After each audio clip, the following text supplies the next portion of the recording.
أعوذ بالله من الشيطان الرجيم.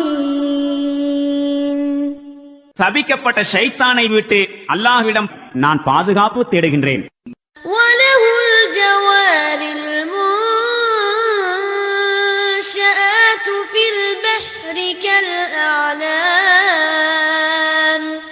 மேலும் கடலில் மலைகளை போன்று உயர்ந்து நிற்கும் இந்த கப்பல்களும் அவனுக்கே உரியன. فبأي آلاء ربكما تكذبان. ஓ ஜின்களே மனிதர்களே, உங்கள் அதிபதியின் எந்த எந்த பேருபகாரங்களை நீங்கள் பொய்யென மறுப்பீர்கள்?